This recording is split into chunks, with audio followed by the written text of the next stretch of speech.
کہ کائنات میں اللہ کے اقتدار میں بھی کوئی شریک ہے، اللہ کے ساتھ کسی اور کا بھی حکم چلتا ہے، یعنی اللہ کا ایک حکم ہو وہ دوسرا حکم آ کے چلا سکتا ہے۔ اس لیے کہتے ہیں یہ بندہ دیندار ہے، یہ بندہ بے دین ہے۔ کیوں؟ کیونکہ اطاعت کر رہا ہے، دیندار ہے، اطاعت نہیں کرتا بے دین ہے، چاہے ویسے کہتا ہوں کہ میرا دین اسلام ہے یا میرا دین فلان ہے۔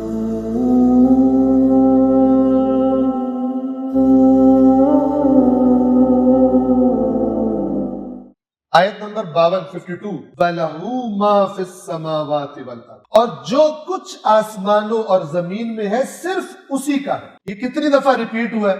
کبھی ان الفاظ میں لَهُ مُلْكُ السَّمَاوَاتِ وَالْأَرْضِ، زمین اور آسمان کی سلطنت، ملک، بادشاہت صرف اسی کی ہے۔ کبھی فرماتا ہے لَهُ مَا فِي السَّمَاوَاتِ وَالْأَرْضِ، یعنی مالک بھی وہی ہے۔ ایک دفعہ بادشاہ ہوتا ہے لیکن اس کی سلطنت میں جو لوگ رہ رہے ہوتے ہیں وہ بھی کسی سے کوئی زمین کا مالک ہے، کوئی گھوڑے کا مالک ہے، فلان۔ اللہ تعالیٰ نے دونوں چیزیں رد کی، نہ کوئی اس کے سوا مالک ہے اپنے آپ کو مالک سمجھے، اور نہ ہی کوئی اپنے آپ کو اقتدار والا سمجھے کہ کائنات میں اللہ کے اقتدار میں بھی کوئی شریک ہے، اللہ کے ساتھ کسی اور کا بھی حکم چلتا ہے، یعنی اللہ کا ایک حکم ہو وہ دوسرا حکم آ کے چلا سکتا ہے، یا اللہ کو اپنا حکم نافذ کرنے سے کوئی روک سکتا ہے۔ یہ شرک ہے۔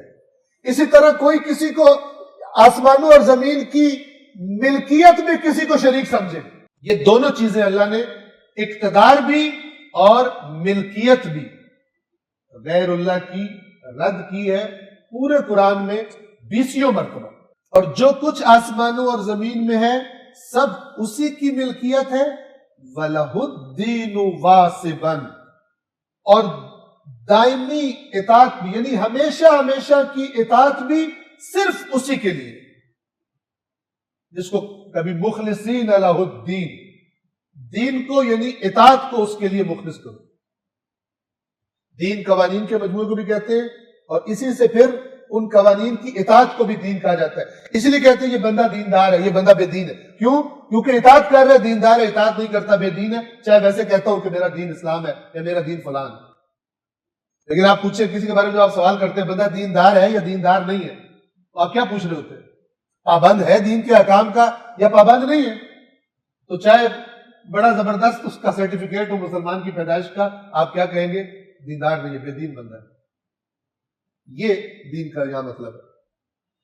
اور یہ اطاعت بھی دائماً صرف اسی کی ہے۔ یہ توجہ فرما لیں، اللہ سے اصل اطاعت کا حقدار فقط اور فقط اللہ ہے بلا شریک۔ باقی جتنی اطاعتیں ہیں وہ کس وجہ سے؟ اس وجہ سے کہ اللہ نے کہا ہے، حکم دیا ہے، اس کی اطاعت کرو۔ وَمَا أَرْسَلْنَا، سورۃ النساء میں، وَمَا أَرْسَلْنَا مِن رَسُولٍ، ہم نے کوئی بھی رسول نہیں بھیجا إِلَّا لِيُطَاعَ بِإِذْنِ اللَّهِ، مگر یہ کہ اس کی اطاعت کی جائے اللہ کے حکم سے۔ یہ جو لفظ اذن ہے یہ بھی سمجھ لیں، یہ بعض جگہ پر اجازت کے معنوں میں آتا ہے، بعض جگہوں پر امر کے معنوں میں آتا ہے، یعنی عربی میں اس کے دو معنی، وہ کانٹیکسٹ بتا دیتا ہے کہ یہاں امر کا معنی ہے یا اذن کا معنی۔ اللہ کے حکم سے اس کی اطاعت کی جائے۔ اللہ نے کہا اطیعوا اللہ و اطیعوا الرسول، ٹھیک ہے نا؟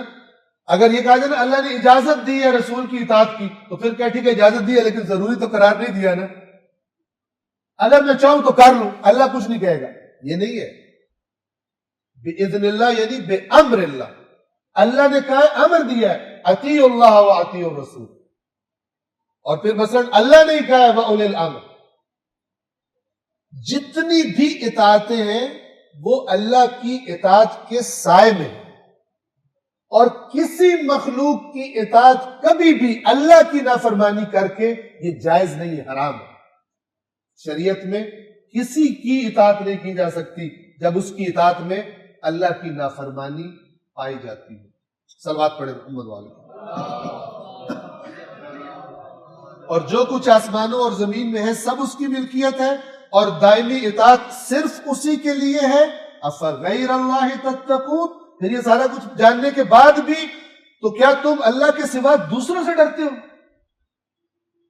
یعنی دوسروں کے غصے سے بچنے کی کوشش کرتے ہو، دوسرا تمہیں کوئی کچھ نہ کہہ دے اس سے ڈرتے ہو، اور اللہ کی نافرمانی کر دیتے ہو۔ افغیر اللہ تتقون، اللہ کے سوا اوروں سے تم ڈرتے ہو.